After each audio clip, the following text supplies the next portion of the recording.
It's June 2015 and your boy is unemployed. But don't sweat it. By the time September comes, I'll be on my way to Poland, starting medical school. But at the time, I would go across the street to Grant West High School and, around 5 or 6 p.m. at night in the summertime, I would run around the track and get my exercise on. And while I was doing it, I'd be listening to my favorite YouTuber of that time, Obsidian Media Network.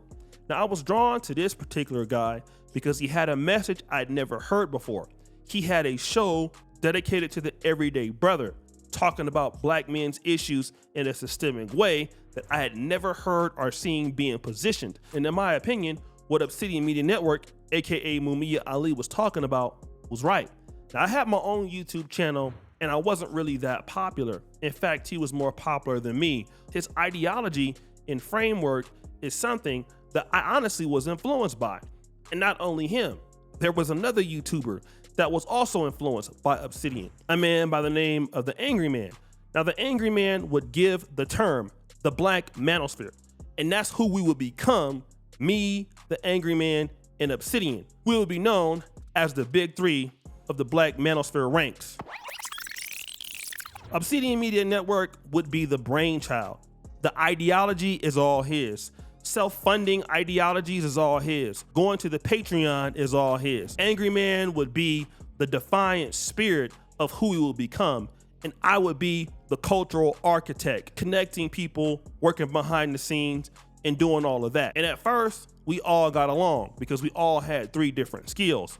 But as you know, things fall apart. And I won't get into detail about how they came apart. But in 2017, I made a special discovery. That discovery was Kevin Samuels. I gave him his first interview, and of course, with his own work ethic and understanding the Black Manosphere framework, he would become bigger than all 3 of us combined. And we all know who Kevin Samuels would become, the GOAT. But not everybody was happy with Kevin Samuels' success. And this is kind of what I want to get into today. On October 16, 2025, there was a particular live stream, the Angry Man and Mumia Ali Black Manosphere Kings reunion show, in which the 2 of them would collaborate. Of course, I would not be invited and would not go if I was, because I don't like neither one of them. Down. But it's okay. The feeling is probably mutual. We all know about my long-standing beef with the Angry Man, and to be honest, he's not on trial for this particular show. What it seems like is 2 guys who used to be enemies themselves, because yes, the Angry Man and Obsidian did beef, hashing things out and just catching up on old times. But then this part of the show happened. He sent 100 to get a signed autographed copy of the Gospel of St. Kevin. Have you seen this? The Gospel of St. Kevin? No, I haven't seen it yet. Yeah, we put this book out. This was based on a conversation I had with Kevin about 2 weeks before he died on Easter Sunday, 2022. I said, listen, man, you're going to have to, a book is going to have to be written about exactly what you're talking about, because people kind of, getting these little clips and kind of getting things out. And he understood exactly what I meant. He says, it's a great idea, man. You should write it. So it took me a couple years to get in the headspace to write the book. But I finally did after coming back from the conclave in Houston. Knocked it out in 90 days, 418 pages, 26 chapters. And I envisioned the book to look like a Bible. Here is Mumia Obsidian Ali talking about a book he wrote about Kevin Samuels called The Gospel of St. Kevin. And this is very interesting, largely because when Kevin Samuels blew up, the 2 guys you're looking at and on the screen at different points had an issue with Kevin Samuels, but I'll get into that much later. Now, Mumia Obsidian Ali, during the rise of Kevin Samuels, Obsidian Media Network supported Kevin up until about a month before Kevin died. When Kevin ended up going to New York City with mediocre tutorials and reviews, the lead attorney in Dennis Sperling, Mumia Obsidian Ali was not invited. And that's something that hurt his feelings because he was in nearby Philadelphia, but he was not invited. I don't want to go into details about why he was not invited, but he was pissed off and he didn't like Kevin for the time being. And let's move to the Angry Man channel, a guy who, in my honest opinion, is phony as hell because when Kevin Samuels was living, he was the biggest critic of Kevin Samuels. He would go live all the time talking bad about the man, calling him this and calling him that, and doing his best to assassinate the man's character. And now, since Kevin Samuels is dead and he's no longer, a so-called quote-unquote threat to the Angry Man, the Angry Man has nothing but good things to say about Kevin Samuels, as if we forgot that he had so many bad things to say about Kevin Samuels. And this is the disgusting part of this interview. You can get them while I'm on the air right now for the low price of $100 signed, $75 unsigned, to my Cash App, $ Obsidian Radio. I am signing books live on the air. You want to see me sign your book live on the air like I did for my brother Yusef, like I did for my brother Johari, and I did for the Angry Man? All you got to do is hit that Cash App, $ Obsidian Radio, $ Obsidian Radio. Please don't forget to let me know who to sign the book out to and where to mail it to, because these are going to be going out first thing tomorrow morning. Now, to be fair, I'm not going to blame the Angry Man for this. He probably had no idea that Obsidian had wrote this book. And again, he is doing his best to be respectful, and whatever his feelings may be at the time towards Kevin, he's not probably going to say it on this stream because Kevin is dead and gone. So I will give him that much. But the fact that Obsidian Media Network would write a book out to the Angry Man channel, knowing that when Kevin Samuels died, Kevin Samuels couldn't stand the Angry Man, and that the Angry Man couldn't stand Kevin Samuels, is fake as hell. Everybody knew that the Angry Man hated Kevin Samuels, and that the Kevin Samuels hated the Angry Man. Everybody knew it. I seen so many of you dudes out there that disrespected Kevin when he was alive, and then now that he is, passed away, now all of a sudden, y'all want to grift off the man. Y'all want to grift off the man's legacy. When it came time to give him some money for his funeral and arrangements, it was only a few of us that actually donated some money. I was in Europe and couldn't make the funeral, but I didn't hear about Obsidian giving any money, and that was supposed to be his boy. And furthermore, let's get on Obsidian and how much of a crook he is. About a few years ago, the Obsidian Media Network was using one of my editors for a whole bunch of work. He used to ask me for a bunch of free shit. And that's kind of what Obsidian Media Network does. He's a guy, if he can use or manipulate people, he will do it.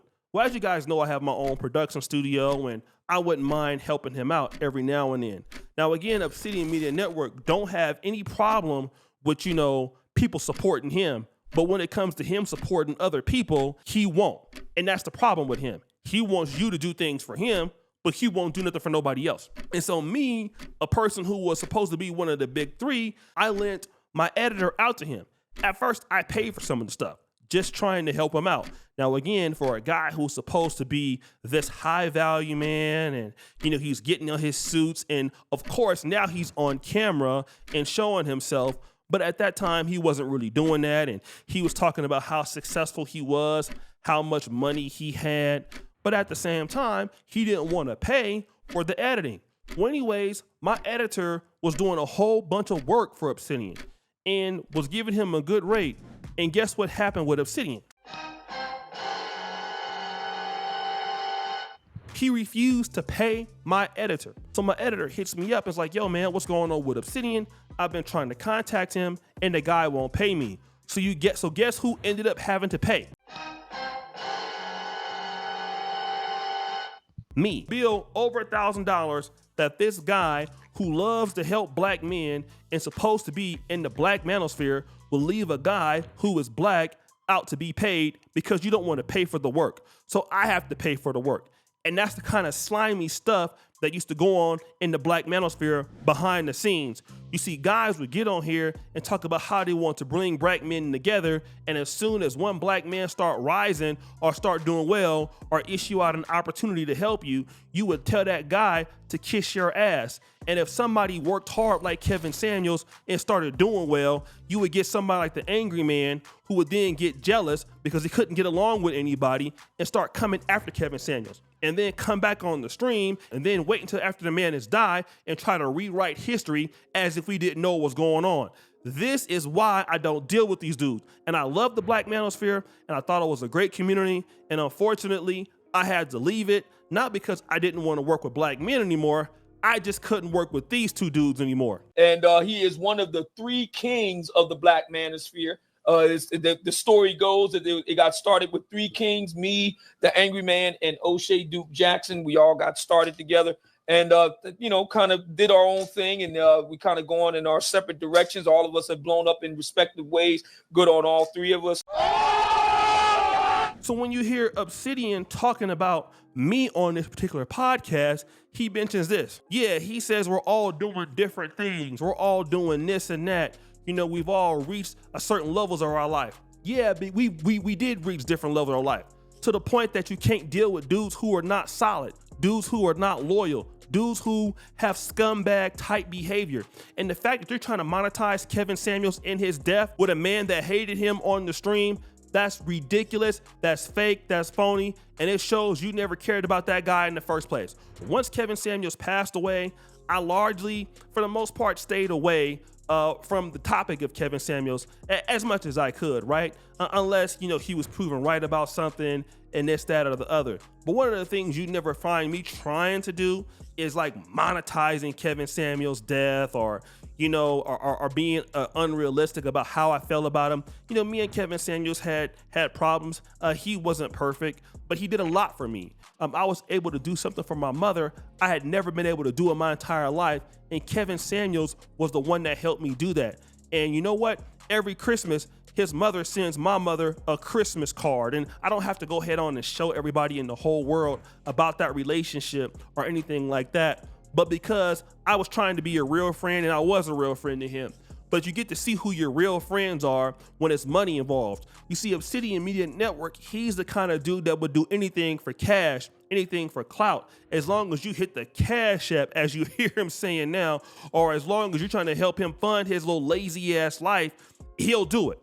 And he will screw over everybody who did it. Now let's talk about the whole Kevin Samuels intro commercial that you saw. Kevin Samuels gave Obsidian Media Network that particular shout out for free during the time of his reign.